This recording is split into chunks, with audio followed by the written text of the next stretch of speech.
यदि कोई पर्सन आज के टाइम जॉब के लिए निकलता है तो उसके सामने सबसे बड़ी चीज आती है कि सीटीसी और इन हैंड सैलरी। दोस्तों, यहाँ पे एक नया युवा और एक नया पर्सन समझ नहीं पाता है कि सीटीसी क्या होती है और उसे इन हैंड जो मिलने वाला है वो क्या है। तो इस वीडियो में हम इसे डिटेल से समझेंगे, तो लास्ट तक वीडियो के आप बने रहें। अगर आपने नई नौकरी ज्वाइन की है या करने वाले हैं तो सबसे बड़ा काम होता है सैलरी की कैलकुलेशन को समझना।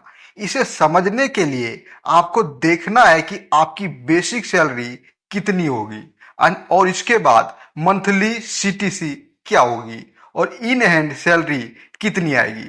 साथ ही कई दूसरी चीजों पर गौर करना होता है। आपको नेट सैलरी को आमतौर पर टेक होम सैलरी या इन हैंड सैलरी भी कहा जाता है।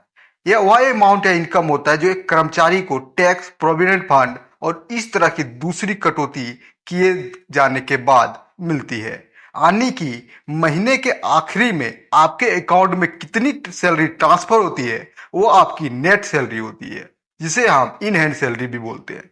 आपकी नेट सैलरी ग्रॉस सैलरी से अलग और कम होती है।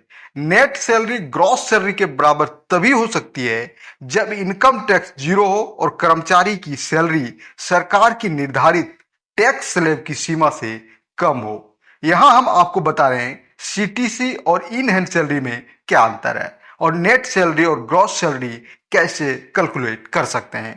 दोस्तों, सीटीसी का मतलब होता है कॉस्ट टू कंपनी, या वो कॉस्ट होती है जो कंपनी एक अपने एम्प्लॉय पर, कर्मचारी पर खर्च करती है। इसमें basic salary, gross salary, provident fund और ग्रेजुटी के साथ कंपनी की ओर से दी जाने वाली अन्य सुविधाएं भी शामिल होती है।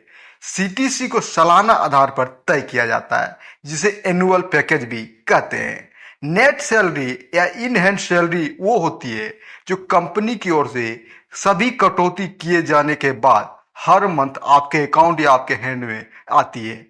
दोस्तों, यहाँ समझने वाली बात है कि आपसे बात कभी कभी सीटीसी की होती है। जब आपसे सीटीसी की बात हो तो वहां आपको क्लियर करने की जरूरत है कि आपको इन हैंड कितने मिलने वाले हैं, आपका पीएफ कितना कट रहा है और ऑल अलाउंस जो कट रहे हैं वो कितने कटेंगे। तो इससे आपको क्लियर हो जाएगा कि इन हैंड सैलरी आपको कितना मिलने वाला है।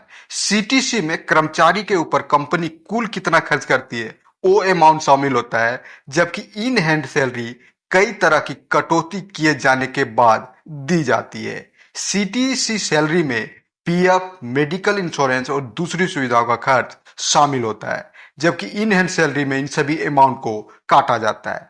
अभी अपनी इन हैंड सैलरी यानी नेट सैलरी निकालने के लिए आप सैलरी कैलकुलेटर या टेक होम सैलरी कैलकुलेटर का इस्तेमाल कर सकते हैं। इसके लिए पहला स्टेप बनता है, नेट सैलरी कैलकुलेट करने के लिए आपको सबसे पहले अपना सालाना सीटीसी कितना है वो डालना है। अब दूसरे वेरिएबल जैसे कि सालाना बोनस आदि डालिए, फिर अपनी बेसिक सैलरी डालिए। कैलकुलेट करने पर इन हैंड सैलरी निकल कर आएगी। अगर आपको अपनी असली सैलरी, इन हैंड सैलरी निकालनी है तो एचआरए रेट, ग्रेजुटी, ईपीएफ और दूसरे अलाउंस कैलकुलेट करके आप इन हैंड सैलरी निकाल सकते हैं।